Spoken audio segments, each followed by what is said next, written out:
Okay, thank you. How are you? Nice live shot. Good to see all of you. Happy Friday. It's great to be back with you. I want to provide an update on President Trump's actions in the wake of the catastrophic air collision that tragically claimed the lives of 67 people at Reagan National Airport on Wednesday night. Everyone in this White House continues to mourn the victims and keep their friends and families in our thoughts and prayers during this unimaginable time. First, within moments of the collision, the president and his newly appointed team were in immediate communication. The president was briefed on Wednesday evening following the crash, again on Thursday morning, and he has continued to receive updates as recovery efforts continue on the ground. The president, as you know, took time to address the nation yesterday afternoon. To deliver accountability, President Trump swiftly signed a memorandum directing an immediate assessment of the Federal Aviation Administration to ensure the federal government is maintaining the highest personnel and policy aviation safety standards.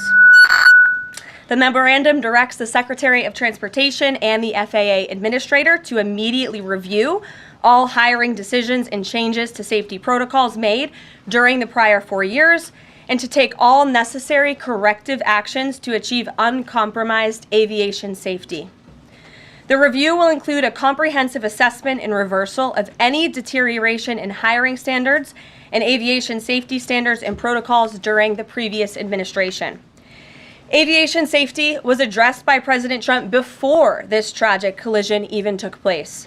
On his second day in office, the president signed a memorandum to immediately stop Biden DEI hiring programs and return to non-discriminatory, merit-based hiring. And in 2018, during President Trump's first term, the Department of Transportation announced it would put an end at that time to use the biological questionnaire that was introduced by the Obama administration, which punished skilled applicants. President Trump has long led on the issue of aviation safety, and he will continue to do so. He will continue to deliver on the promises he made to the American people at record speed. The Senate has already confirmed 8 of President Trump's exceptional cabinet nominees, including most recently Transportation Secretary Sean Duffy, as you of course know, EPA Secretary Lee Zeldin, and Interior Secretary Doug Burgum, who is scheduled to be sworn in later today. We expect the Senate to continue quickly confirming the remainder of President Trump's well-qualified nominees in the days ahead. Earlier this week in the East Room, the president proudly signed the Laken-Riley Act into law, surrounded by Laken's loving parents and sister. This common-sense bipartisan law mandates the federal detention of illegal aliens who are accused of theft, burglary, assaulting a law enforcement officer, and any crime that causes death or serious bodily injury, like the animal who murdered Laken Riley in cold blood. This was the first piece of legislation President Trump proudly signed as the 47th President of the United States, and it will guarantee that Laken did not die in vain. As Laken's mother, Allison, tearfully said during the signing event, President Trump said he would secure our borders and that he would never forget about Laken, and he hasn't. He's a man of his word, and we trust that he will fight for the American people. Those are the words of Laken's mother, and we will never forget them. So to help lock up even more criminal illegal aliens, President Trump signed a memorandum this week to detain them at Guantanamo Bay. This action will expand the Migrant Operations Center at Naval Station Guantanamo Bay to full capacity to provide critical extra detention space for high-priority criminal illegals. Our brave ICE agents continue to arrest more and more of these types of individuals every day in communities across our country. And I have more updates for you. On January 27, 2025, ICE Chicago arrested a citizen of Guatemala who has been convicted of solicitation to meet a child, disturbing, and sentenced to 24 months probation. On January 28, 2025, ICE Atlanta arrested a citizen of South Korea who has been convicted of 9 counts of possession or control of material depicting minors in sexually explicit conduct. On January 28th, ICE New York arrested a Mexican national previously charged by the state of New York for attempted murder and possession of a weapon and assault. And on January 28th, ICE Philly arrested a citizen of Mexico who has been convicted of possession of child pornography. Our message is simple. If you are a criminal, illegal alien, you will be arrested and deported. On another important matter, the nation's report card was released this week, and the news is not good. It showed that U.S. students had record low reading comprehension scores last year. It's National School Choice Week, and in part of the president's commitment to education, he just left a roundtable in the Roosevelt Room focused on this issue with leaders from across the country. The national report card showed that 70% of 8th graders were below proficient in reading, and 40% of 4th graders did not even meet the basic reading levels. This is completely unacceptable to the president, and he continues to take aggressive actions to address this education problem in our country. He signed an executive order this week prohibiting federal funding of the indoctrination of our children, including radical gender ideology and critical race theory in the classroom. The president believes American education should focus on cultivating patriotic citizens who are ready for the workforce. And this action will help get schools back on track and defend fundamental parental rights in education. The president also signed a school choice executive order expanding educational freedom and opportunity for families. And in lighter news, but in exciting news, after announcing our briefing room changes on Wednesday, this White House has received more than 10,000 submissions from individuals across the country who are eager to join all of you. We might have to make this room a little bit bigger to do that, who want to participate in our new media seat at a future briefing. So in this seat today, we have the Ruthless podcast. They humbly started by entertaining small audiences on Capitol Hill, but after 4 years, this program has become one of the most influential podcasts in America. They previously reached #1 on the charts and earned over 25 million downloads as they deliver political news with a humorous touch. The hosts are Josh Holmes, Michael Duncan, Comfortably Smug, and the man joining us today, John Ashbrook. So with that, I will take your questions. John, please kick us off. Thank you very much. Sure. Karoline, in your first briefing, the media went after this administration for deporting illegal immigrants they claimed were not criminal. My question is, do you think they're out of touch with Americans demanding action on our border crisis? The media out of touch? I think the media certainly is out of touch, and I think that's proven by a number of things, John. #1, there was a New York Times poll that was released prior to President Trump's inauguration by the New York Times, which of course is a legacy media outlet, that showed that 83% of Americans support deporting the individuals that you mentioned, illegal immigrant criminals, especially those who have committed heinous crimes in the interior of our country. And I received a very actually interesting statistic on this front from ICE this week. 97% of the deportations that this administration has made thus far are of individuals who had a removal order from the previous administration, but were never removed from the interior of our country. So this shows that the previous administration was actually defying our laws, and all this administration is doing is simply following the laws, the immigration laws of this great country. Thanks for the question, John. Anything else? No, that's it. Okay, great. Peter. Thanks, Caroline. If President Trump is telling us that air traffic control towers are staffed with unqualified controllers, these DEI hires who never should have been brought on, then it's not safe to fly commercially, is it? The president was asked and answered this yesterday, and he believes that it is still indeed safe, and Americans should feel safe traveling our skies. With that said, two things can be true at the same time, and we certainly have seen the deterioration of federal hiring standards at the Federal Aviation Administration, and the president wants to increase those standards. He wants pilots in this country who have the great responsibility of flying American citizens by the tens of millions every single day to be chosen for that position based on their merit and their skills. And so the administration will continue to prioritize this. Was the air traffic controller in the DCA tower on Wednesday night hired or not fired at some point because of his or her race? That investigation is ongoing, and so when we have updates on the exact individuals who were involved in the collision, including the air traffic controller, also the pilots of the helicopter and others, we will confirm those. I don't want to confirm names from this podium today. We're not in a position to do that. But I will say the president has still rightfully pointed out that there has been problems with the aviation industry over the past several years. And this started under Barack Obama in 2014. And when the president says on Truth Social, the Black Hawk helicopter was flying too high by a lot, it was far above the 200-foot limit, that's not really too complicated to understand, is it? Is he suggesting a helicopter malfunction or a crew error or a crew doing this intentionally? No, the president is simply stating what he said in that True Social post, which is that the helicopter was flying higher than it should have been, which is one of the reasons that led to this collision. And the other reasons for that are still being investigated, and I will let that investigation play out. Kelly. Some of our colleagues have obtained a memo from the Defense Intelligence Agency that talks about not holding any activities or programming related to Black History Month to be in line with the president's views on diversity, equity, and inclusion.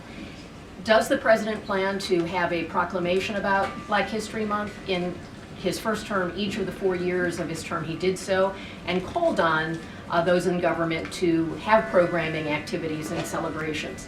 Is he going to do that this year? Yeah, the president looks forward to signing a proclamation celebrating Black History Month. I actually spoke with our great staff secretary. It's in the works of being approved, and it's going to be ready for the president's signature to signify the beginning of that tomorrow. If an agency is calling off those kinds of activities in an attempt to be in alignment with the president's views on DEI and other things, should they adjust that now and have those programs and make those celebrations however they see fit in the office? The president is leading here at the White House, and I'll leave it to the proclamation that he will sign very soon. Mary, great to see you.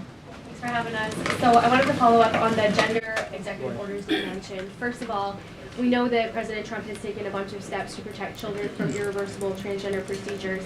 Is he interested in backing congressional legislation on this point? And does the Trump administration have interest in investigating doctors who perform these irreversible procedures on kids, such as a double mastectomy on a minor girl? Well, the president has already taken a very strong stance on this issue this week with the signing of his executive order, a few executive orders in this space. First, he made it the official policy of the federal government that there are only two sexes, male and female, and we have directed all federal agencies to comply with that policy. As for congressional legislation to support the president's agenda in this space, and certainly ending the mutilation of young children, the chemical castration of young children, which is a barbaric practice that the vast majority of Americans do not support for young minor children. Certainly the president would support Congress's efforts, as he has already made that very clear this week. Jennifer. On Rick Grinnell's trip to Venezuela to meet with Nicolas Maduro, is there anything you can share on timing on that, what his agenda is, what the mission of that trip is? Yes, so I can confirm that Rick Grinnell is in Venezuela today. I can confirm that Rick Grinnell is going to Venezuela, or is in Venezuela, with two immediate directives from the President of the United States. Number one, Rick Grinnell has been instructed to identify a place and ensure that repatriation flights of Tren de Aragua members, Venezuelan nationals who have broken our nation's laws, will land in Venezuela. As I said at this podium a few days ago, we expect every nation on this planet to cooperate with the repatriation of our citizens, and so Rick Grinnell is in Venezuela to ensure that can continue. And number two, Rick Grinnell is in Venezuela to ensure that all U.S. detainees in Venezuela are returned home. That's his mission, and I will provide a readout after this trip. On Bob Menendez, can you tell us if anyone has approached the White House or the president about a pardon or a commutation? I have not been part of those discussions. If they have, I am not sure if they have, but I won't speculate on potential pardons that may or may not happen. To my awareness, the answer is no. Justin.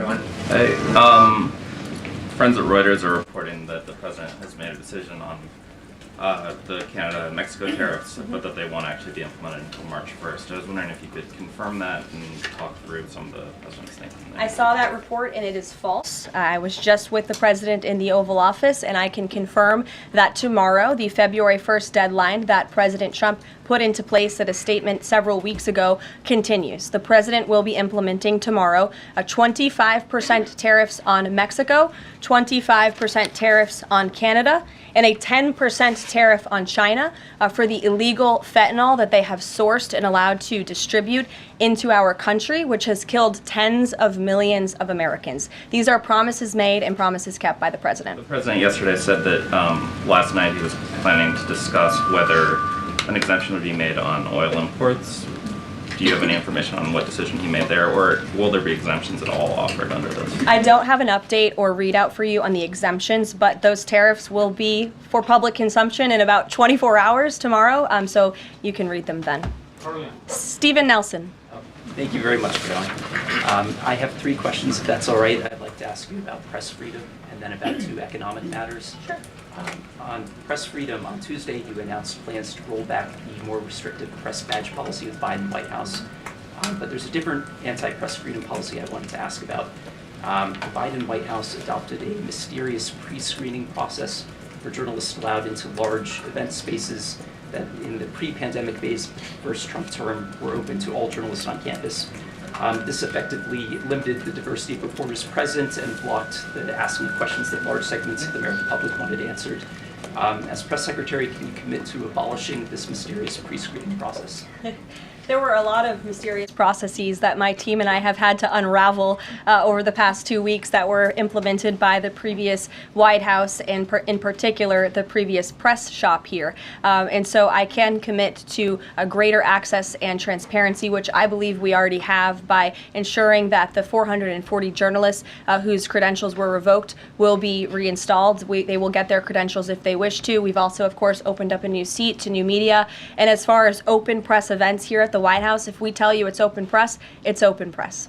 So just to confirm, this pre-screening thing is something you're aware of and you'll work to undo to the maximum extent possible. When we say something is open press, it will mean it's open press. Economic matters, and I can just ask them both at once for you. In New York City, Governor Hochul's congestion pricing went into effect this month. Vehicles that drive through parts of Manhattan have to pay a $9 toll. President Trump has made clear his opposition. He said that it's, quote, the most progressive tax known to womankind. Will the administration be trying to block this? And the second question is, millions, maybe tens of millions of Americans who voted for President Trump were excited about his plans to do away with taxes on tips, overtime, Social Security benefits. But there's uncertainty about the timing of this. So can you clarify for them when this is going to happen? And does President Trump want this to be in the first, all 3 of those in the first batch of legislation early this year? Well, to answer your question in one swoop, I will say that President Trump is committed to lowering taxes for Americans, cutting taxes for Americans. As for congestion pricing in New York, I do know that the president spoke with Governor Hochul about that. I don't have any, actions, so to speak, to read out for you on that issue today. Number 2, when it comes to no taxes on tips and Social Security, the president has made it very clear to our allies on Capitol Hill that is a critical piece of this reconciliation package, and he expects that his tax cuts from 2017, which put a lot more money back into the American people's pockets, those must be implemented, and no tax on tips. The president is intent on delivering on that promise, and he will get it done. Overtime also as part of reconciliation? Yes. Sure. Thanks, Caroline. Can you guarantee that those tariffs won't increase prices for Americans, including at the gas pump and the grocery store? I think Americans who are concerned about increased prices should look at what President Trump did in his first term. He effectively implemented tariffs, and the average inflation rate during the first Trump administration was 1.9%. In fact, when President Trump left office, it was 1.4%. So President Trump is going to do everything he possibly can to cut the inflation crisis that the previous administration imposed on the American people, and he will continue to effectively utilize tariffs. If those tariffs do increase prices for Americans, will the administration reverse them? That's a hypothetical question, and the president is intent on ensuring that he effectively implements tariffs while cutting inflation and costs for the American people. And, the media has this way of just looking at everything in a microscope rather than looking at the whole of government economic approach that this president is taking. He will effectively implement tariffs. He's also, as I just answered from Stephen's question, administration, committed to tax cuts. He's also clearly committed, as evidenced by his executive orders, to unleashing the might of our energy industry, which we know will eventually drive down inflation. And all the other economic measures that this president has made will have a Trump incoming economic boom, just like we saw in our first term. And has the White House found any? Fox Business, yes. Thanks. Keep that, Caroline. The Justin Trudeau, the Canadian Prime Minister, said today that if the U.S. imposes tariffs, he will respond and he will not relent until the tariffs are removed. Are we seeing the start of a trade war with Canada? I don't think so. I think the president is going to implement those tariffs tomorrow, and he will respond to Mr. Trudeau's comments in due time, I am sure. What type of things have to happen? What does the administration need to see in order to avoid those tariffs? Well, the tariffs are incoming tomorrow on Canada, and the reason for that is because both Canada and Mexico have allowed an unprecedented invasion of illegal fentanyl that is killing American citizens and also illegal immigrants into our country. In fact, I have more language for you right here.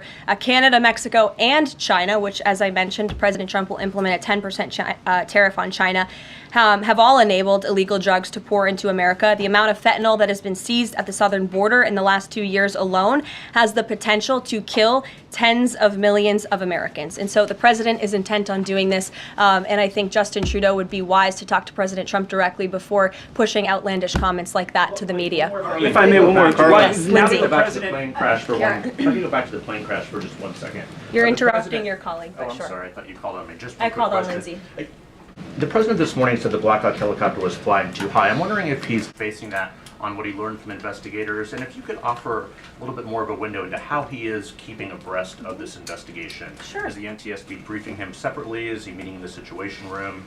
You just sort of offer a window into that. Yeah, the president based that statement on truth because it is truth and it's fact, and it was relayed to him by the authorities who are overseeing the investigation into this horrific plane collision. And the president, as I said in my opening remarks, continues to be briefed on the collision by everybody across his cabinet, the Secretary of Transportation, the Secretary of Defense, the NTSB, who the commissioner there was in the Oval Office with him yesterday. Lindsay. I also noticed that he has not ordered Lindsay, flags go to be ahead. flown In at half recent staff. days, the Lindsay, CIA go ahead. In Thank recent you. days, the CIA actually revealed that they do also believe that COVID-19 was from a lab leak in Wuhan, China. How is the president planning on responding to this additional intel from the CIA, and will it impact how he responds to them with tariffs? Yeah, kudos to John Ratcliffe for revealing that truth and that fact to the American people. Many years too late, the Biden administration had a chance to let the American people know the truth about that, and for some reason, they chose not to. I also would just like to point out that several years ago, when I was working in this press shop and President Trump would take to this podium to brief the American people on COVID-19, he suggested that COVID very well may have came from a lab in Wuhan, China. And many members in this very room mocked him for that, said he was spewing conspiracy theories. He was not. We now know that to be the confirmable truth. It took many years for it to come out, but the president was right in this instance again. Sure. Caroline, thank you. I wanted to ask about Secretary Rubio's trip to Panama first. Sure. What have the conversations looked like with President Trump on that? The president of Panama says it is, quote, impossible to negotiate over the canal. So what are you expecting from this visit? So I have not been present for Secretary Rubio's conversations with President Trump about the Panama Canal. I have been present for President Trump's own thoughts on the Panama Canal, and you've all seen them as well in his public statements that he has shown. He believes it's unacceptable that the canal is essentially run by the Chinese Communist Party. If you look at both ends of the canal, massive Chinese Communist Party linked companies run the canal. That's unfair to the American people, many of whom lost their lives many years ago building this canal. The American taxpayers are paying millions of dollars for the canal, and the president believes it's in our national interest as a nation for Secretary Rubio to go there and begin these discussions, and that's exactly why he's doing that. Caroline. Sure. Thank you very much, Caroline. Is the United States in the process of pulling out of Syria militarily? Because the president wanted to do that in his first term as well, and he had a lot of pushback from the Pentagon and Congress.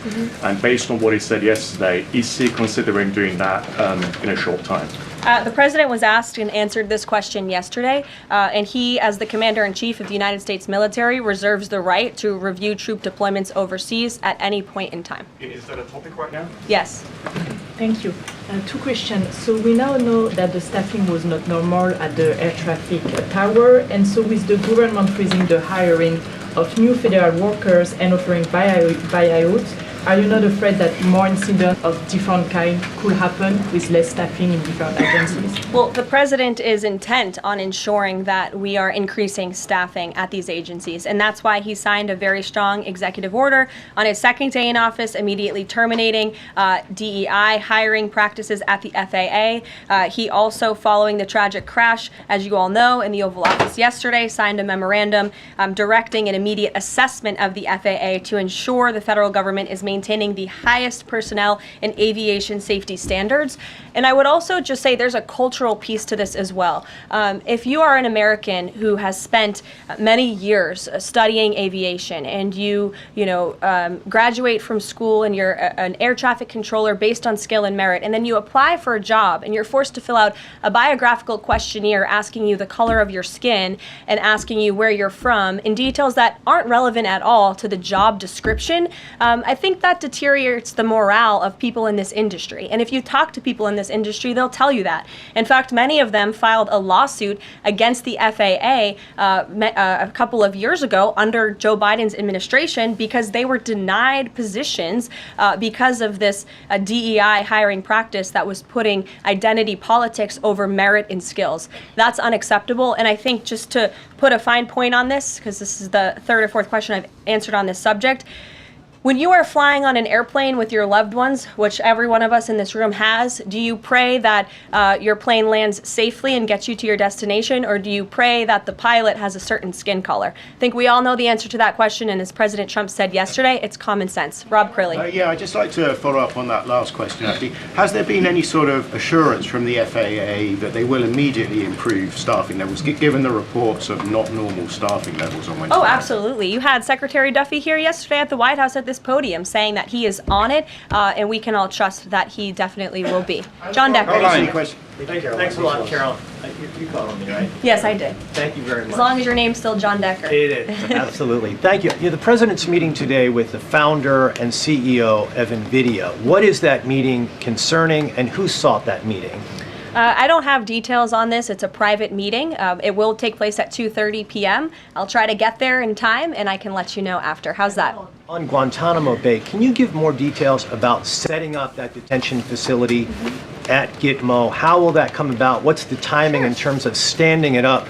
And of course, this has happened before during the Clinton administration. Yeah, that's right.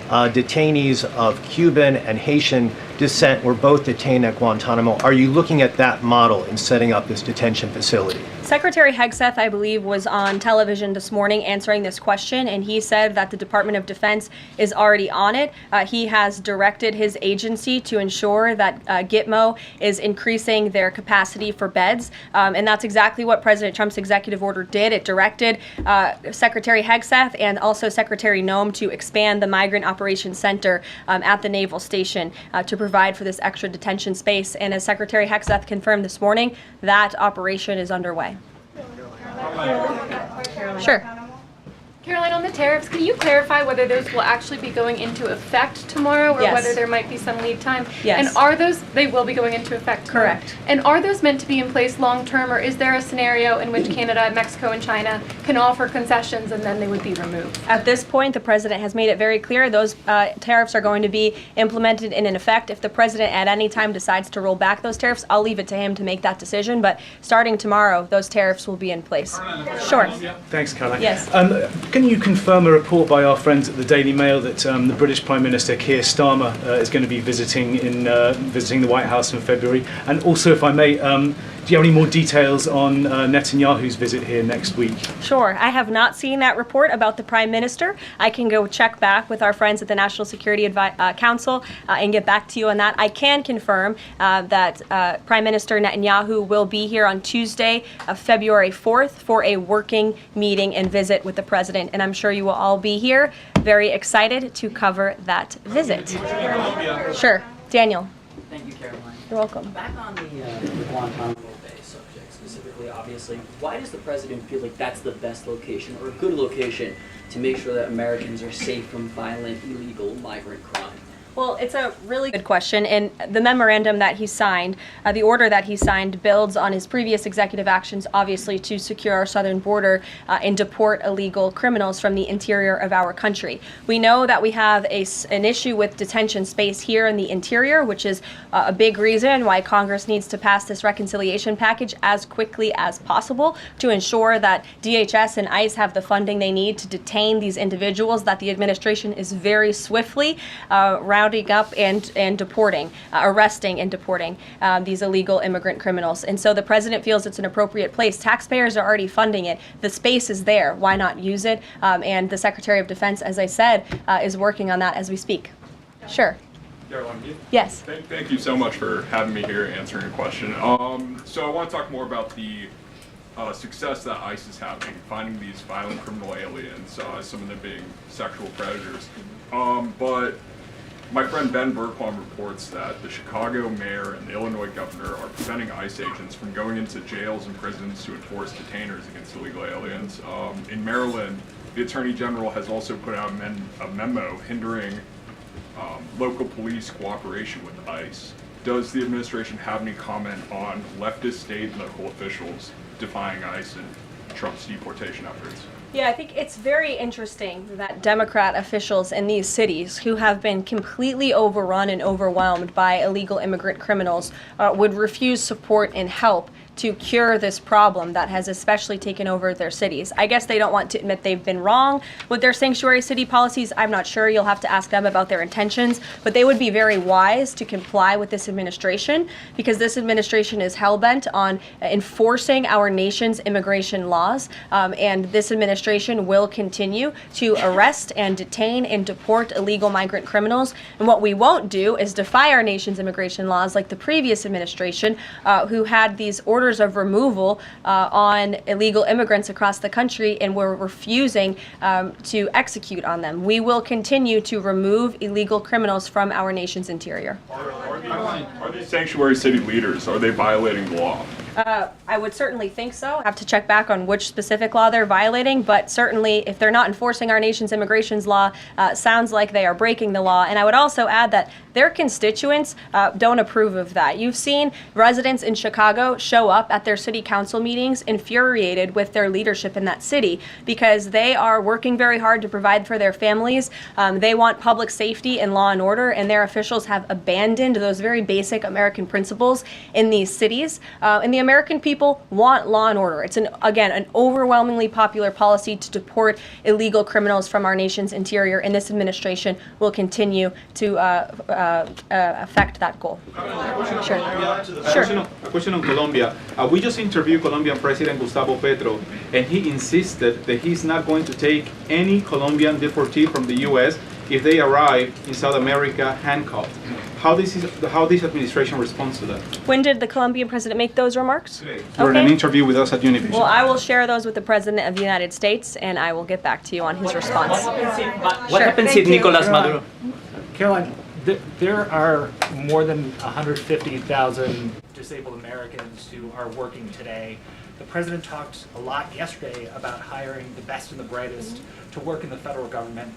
Safety aside, does he believe that disabled people do have a place to work in the federal government? And does he also support the current protections for disabled people working in the private sector as well? The president has made it very clear that this is a common sense solution to solving some of the problems that we have seen at the Federal Aviation Administration and also when it comes to many of the federal agencies across our government.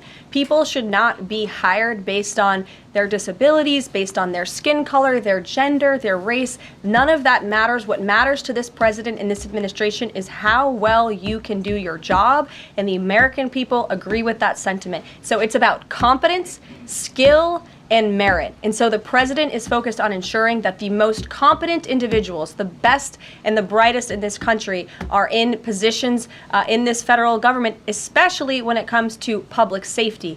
Can't overemphasize the importance of those jobs. Sure. So to follow up on her question before, President Trump is holding China accountable on fentanyl by ramping up tariffs. So how is President Trump planning to hold China accountable on COVID origins? I haven't spoken to the president about the COVID origins specifically in regards to any actions he may or may not take when it comes to China. But as I have previewed quite a few times today, he will be implementing a 10% tariff on China tomorrow. Sure. Hi. Has the president made up his mind about a timeline for tariffs on the EU? No, he has not. Will it be a one-size-fit-all, or will it be differentiated among the governments? I won't get ahead of the president on tariffs when it comes to the European Union. What I can tell you, again, is that the president will be implementing 25% on Canada, 25% on Mexico, 10% on China tomorrow for the reasons that I have repeatedly laid out in this briefing. Newsmax, go ahead. Yes. Thank you so much. No, the gentleman behind you. James Rosen. Yes, James. Thank you. Thank you, Caroline. Two quick questions on foreign policy, and then one very long and tedious and ponderous Rosen question thereafter. First, on Iran, we've heard very little about the president's forthcoming Iran policy besides his determination to prevent that nation from achieving a nuclear weapons capability. Is it the president's objective, short of the use of U.S. military force, to use the broad array of his powers to try to hasten the end of the Iranian regime? I think the president has actually made his position on Iran very clear, and he made that clear when there were the negotiations about the ceasefire, which we know obviously is now in place, and the deadline on that ceasefire has continued. He said that Hamas and Iranian-backed terrorists would have hell to pay if that ceasefire didn't move forward, and then quickly thereafter it did. I also do have news on the hostage front, which I'm very surprised nobody asked about this because it is big news story, and the White House applauds the release of 8 additional hostages from Hamas captivity, thanks to the ceasefire deal secured by President Trump. 3 Israeli and 5 Thai nationals are being reunited with their families and their loved ones after being held in unspeakable conditions for over 15 months. And the president remains committed to the release of all remaining hostages, and they should have never been taken by the brutal terrorist group Hamas in the first place. And I think President Trump's working meeting with the Israeli Prime Minister next week emphasizes his continued support for Israel and ensuring that brutal terrorists in that region have hell to pay. Sure. Can I just finish the other 2 questions?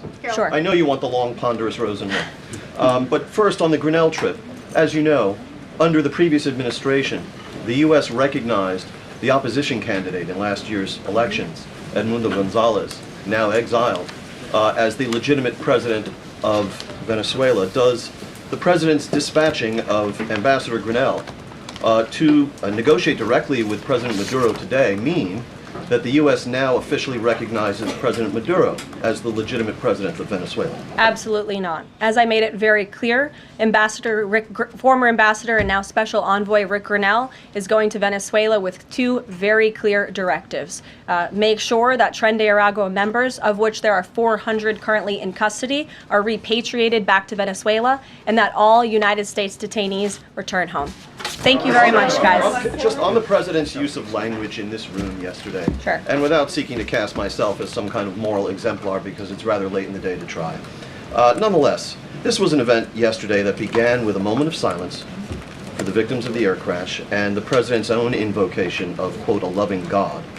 And then he uncorked that expletive to insult a former cabinet officer. It was the same expletive that I saw him use in the East Room in 2020 when he famously held up the Trump acquitted headline. My question is, if you could shed any light for us on how the president perceives his use of public profanity, which is a practice that certainly sets him apart from all of his predecessors. Does he regard it as an effective communications device, part of his appeal, or is it something that he lapses into inadvertently, perhaps in times of frustration and later regrets? I think one of the things that the American people love most about this president is that he often says what they are thinking, but sometimes lack the courage to say themselves. And I think yesterday at this podium, you heard President Trump express great frustration, perhaps even anger, with the previous administration's policies, many of which have led to the crises that our country is currently facing and that this president is focused on fixing. Thank you guys very much. Have a great weekend. We'll see you next week. Travel next week, Caroline?